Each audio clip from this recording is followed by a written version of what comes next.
Hai semuanya, kembali lagi bersama saya Dr. Dion Haredi di channel The Doctor's Diet. Ini adalah part 2 dari wawancara saya bersama dengan Mbak Nena.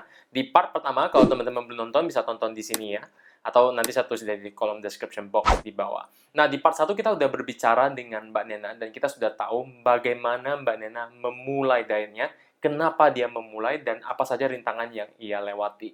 Nah, di part kedua, kita akan ngomongin bagaimana caranya Mbak Nena menjaga pola makannya, bagaimana ia mengatur makannya selama sehari-hari. Nah, selain dari manfaat kesehatan, ternyata Mbak Nena juga mendapatkan manfaat dalam hubungan rumah tangga bersama dengan suaminya. Saya juga agak kaget terus nyengir-nyengir sendiri saat pertama kali mendengar cerita dari Mbak Nena masalah ini. Dan saya yakin teman-teman juga pasti akan senang mendengarkan ceritanya. Jadi, ya udah deh, tanpa buang-buang waktu lagi, biar videonya nggak terlalu panjang juga, langsung kita nonton aja part 2-nya. Let's go! Kalau bisa ceritain mungkin Mbak Nena sekarang makannya kira-kira seperti apa dalam waktu satu hari? Mungkin weekday makannya gimana, weekend makannya gimana, menunya kira-kira.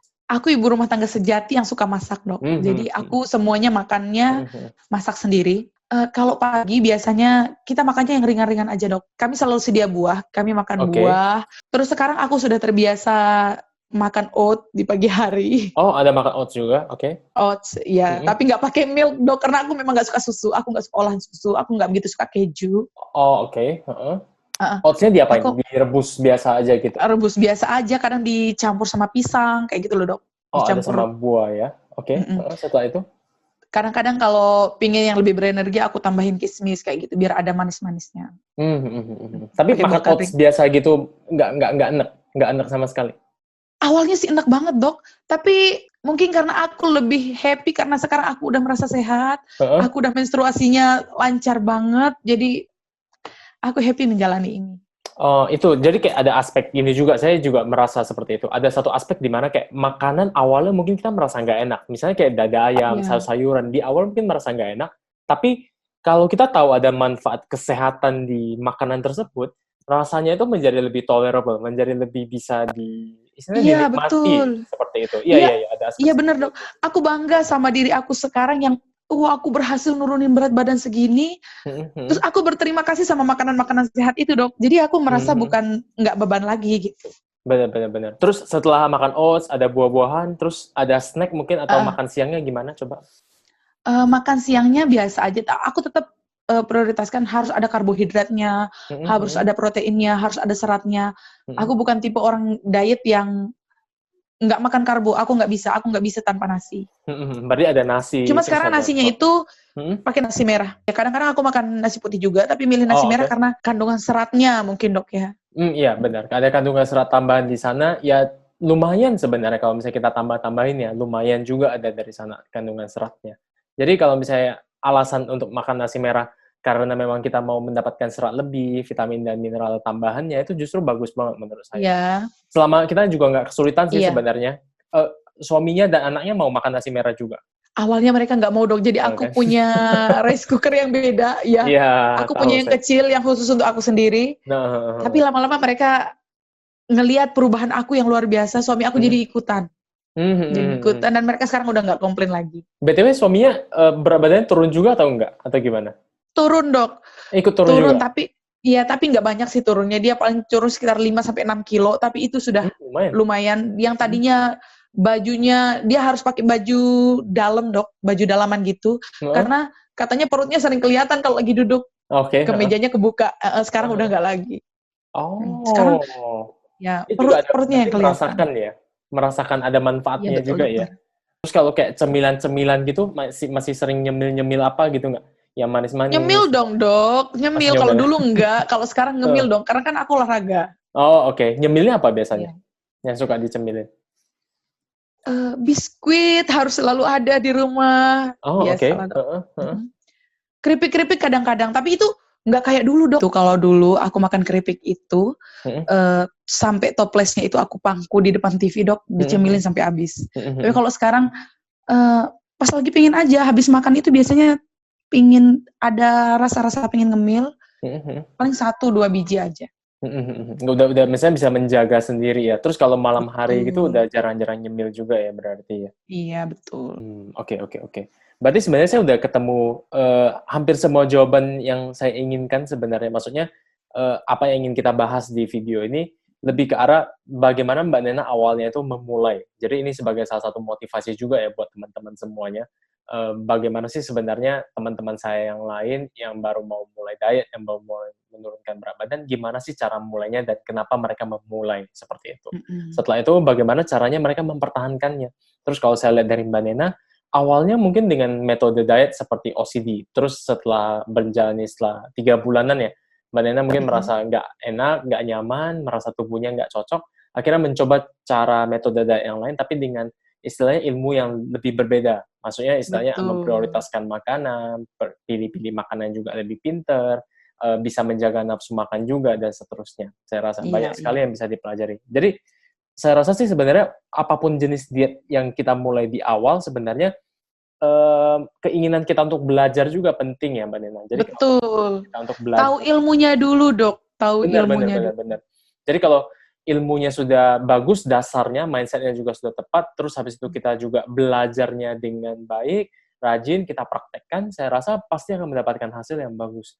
Dan ini mempertahankannya juga lebih mudah, nggak ribet-ribet banget saya rasa ya. Jadi pertanyaan terakhir yang ingin saya tanyakan sebenarnya rintangan-rintangannya. Mbak Nena tadi ceritanya mungkin rintangannya cuma yang di awal itu aja ya. Kayak ke teman-temannya, terus sama suaminya bilang Mbak Nena tuh mau menjalani hidup yang lebih baik, mau lebih sehat. Tapi setelah itu ada rintangan-rintangan lain nggak yang dilewati selama diet? Kalau yang namanya manusia itu tidak pernah merasa puas dok ya. Saya gemuk, ada yang bilang kegemukan. Sekarang udah mulai kurus, banyak yang bilang, kamu tuh terlalu kurus kayak orang sakit. Tapi aku udah nggak peduli. Yang paling penting adalah aku sehat, aku merasa bangga sama diri aku sendiri yang udah bisa nurunin berat badan sampai belasan kilo. Dan aku happy menjalani semua ini. Kalau masalah rintangan yang menggoda iman seperti harus makan itu, ini sih nggak ada dok. Karena pertama itu aku udah tekad harus kurus. Jadi kalau yang namanya mau kurus, semua orang mau mendapatkan body ideal dok. Tapi yang punya niat dan tekad yang kuat itu yang. Jadi aku bilang kalau ada teman-teman aku yang nanya, Nen, kamu dietnya kayak gimana? Kamu jangan pernah mulai diet kalau kamu belum punya tekad yang kuat. Aku selalu bilang gitu. Oke. Jadi tekadnya dulu ya, kalau menurut Mbak Nena itu yang paling penting untuk memulai. Jadi setelah ada tekad itu, sampai sininya pun sebenarnya nggak ada rintangan yang istilahnya sulit banget ya. Dalam istilah, dalam pola makannya, dalam olahraganya sebenarnya nggak sulit banget.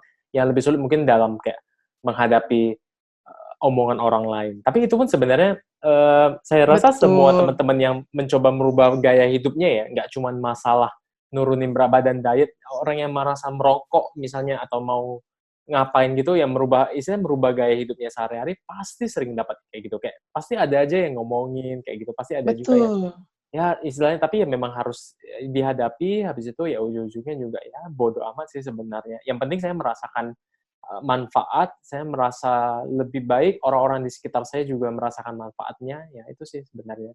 Salah satu take away yang paling bagus menurut saya adalah bahwa suaminya Mbak Nena juga akhirnya ikutan mendapatkan manfaatnya, padahal dia sendiri tidak mengikuti banget kan. Tapi dia malah ikut dapat manfaatnya gitu loh. Tapi dari semuanya dok, yang paling aku buat bahagia adalah rumah tangga kami makin harmonis. Jadi yang suami saya mungkin tidak pernah enak hati untuk mengatakan saya terlalu gemuk dulunya, mungkin karena dia takut membuat saya berkecil hati. Tapi setelah saya mendapatkan body goals, dia baru bilang bahwa ya kamu lebih cantik sekarang. Senang banget saya kalau dengar begini nih. Karena ya gimana ya, bener sih, memang penting sih. Masalah fisik ya, terutama ya bentuk fisik tubuh juga. Maksudnya saya sama istri saya juga, kalau masalah begini-beginian, sebenarnya kami cukup jujur ya satu sama lain ya. Kayak kalau misalnya ada apa ya kami ngomongin aja. Dan hal ini yang menurut saya bagus sebenarnya, hubungannya jadi komunikasinya bagus sebenarnya. Iya betul dokter. Jadi mungkin buat perempuan-perempuan di luar sana atau laki-laki di luar sana yang punya berat badan besar, jangan kira suami atau pasangan kalian itu diem, pasangan kalian itu ya menerima apa adanya tetap, tapi mereka akan lebih bahagia lagi kalau kamu bisa berubah jadi lebih baik. Kalau saya lihat dari Mbak Nena, manfaatnya bukan cuma di istilahnya langsingnya bonus lah ya. Tapi Mbak Nena mendapatkan kesehatannya, menstruasi Iya, normal. Labnya tadi bagus ya, sehatnya, udah cek lab betul. lagi belum? Terakhir pernah cek, tapi sekitar 2 bulan yang lalu semuanya udah normal, bagus. Oh, Semuanya labnya udah normal. normal ya, udah bagus ya. Berarti dari Iya, sisi kesehatan juga mensnya menjadi teratur, labnya menjadi normal. betul. Habis itu aktivitas sehari-harinya juga saya rasa menjadi lebih enak. Makannya juga tetap masih menikmati Iya, lebih ringan. tuh. Betul. Keluarganya malah menjadi harmonis. Dan sekarang di rumah sakit, Hmm. seragam saya baru semua karena yang dulu-dulu sudah nggak bisa terpakai. Oh, kalau Bener. itu agak pengeluaran sedikit ya di ini ya, agak tambahan Tapi dikit nggak ya apa-apa, Dok. pengeluarannya. Eh, Teman-teman itu jadi termotivasi, Dok. Oh, oke. Jadi banyak banget di sosial media, Hmm, di Instagram, di Facebook, teman-teman hmm, yang dulu itu mereka pada pangling, serius kamu udah kurus banget kayak gini? Ada yang nanya, hmm, kamu minum obat apa? Kamu hmm, ikut program diet apa? Aku hmm, jawab cuma satu, aku bukan ahlinya menerangkan ini. Aku mau jelasin juga lewat chat itu terlalu panjang ceritanya. hmm, hmm, Kamu langsung aja, aku langsung aja buka YouTube, cari Doctor's Diet, kamu belajar di sana. Aku bilang gitu, bener dok, aku jujur, kalau mau nerangin satu-satu kan Terima kasih. Iya. nggak bisa. Iya bener Hmm, dokter. Mereka nanya kamu makan apa, aku makannya biasa, tapi kok bisa kurus? Ya kamu nonton aja channelnya. Aku bilang gitu, kamu harus belajar dulu, kamu pintar dulu, kamu akan tahu metode mana yang cocok buat kamu. Aku nggak Jadi berani saranin kamu. nggak cuma dari Mbak Nena sendiri ya manfaatnya ya. Ke orang-orang lain juga istilahnya Mbak Nena memberikan Semuanya jadi dampak-dampak pingin. positif. Mereka mikir gini, aku yang berat badannya sampai 84 kilo aja bisa seperti sekarang, Hmm, apalagi mereka yang berat badannya cuma 60 kilo dan pingin nurunin cuma 5 sampai 10 kilo. Aku aja hmm, bisa sampai 17 kilo lebih. Aku hmm, bilang gitu, aku selalu semangatin mereka. hmm. Jadi ya lebih termotivasi juga, semuanya juga jadi lebih bisa ya. Semoga sih teman-teman yang udah nontonin video ini istilahnya bisa termotivasi. Tujuan saya sebenarnya itu kayak membuat teman-teman yang nonton video ini bisa lebih termotivasi untuk ikut. Maksudnya mungkin ada yang punya permasalahannya sama dengan Mbak Nena awalnya, terus mungkin Betul. cukup banyak pushnya belum kuat, tekadnya belum kuat, tapi setelah mendengarkan Iya, video ini, jadi kayak, oh kayaknya saya juga bisa nih, saya seharusnya juga bisa. Mbak Nena yang seorang bidan, kerja di rumah sakit, betul. shift-shiftan, ibu rumah tangga, ngurusin makan sekeluarga aja bisa. Masa kita yang Betul. istilahnya, ya nggak semua orang sama ya, tapi Bisa, pasti bisa lah saya yakin. Mbak Nena aja bisa, yang lain saya yakin pasti bisa. Terima kasih banyak pasti untuk Mbak bisa. Nena. Yang penting Mm-mm. tekad. Bener, yang penting tekad. Terima kasih Ya, dokter. terima kasih banyak buat Mbak Nena udah memberikan waktunya. Mohon maaf tadi agak telat, habis itu juga agak sinyalnya juga agak-agak Nggak ini apa-apa. tadi. Terima kasih Oke, terima kasih dokter. banyak. Terima kasih buat semua teman-teman yang sudah menonton sampai di sini. Ingat buat teman-teman yang memiliki cerita yang juga menarik tentang perjalanan dietnya, bagaimana dia menurunkan, bagaimana meningkatkan berat badan, bagaimana merubah gaya hidupnya, dan seterusnya.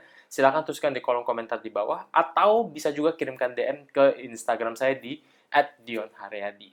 Ya, nanti kalau ceritanya menarik, mungkin akan saya ajak untuk tampil juga di channel The Doctor's Diet. Terima kasih buat semua teman-teman yang sudah menonton sampai sini. See you in the next video.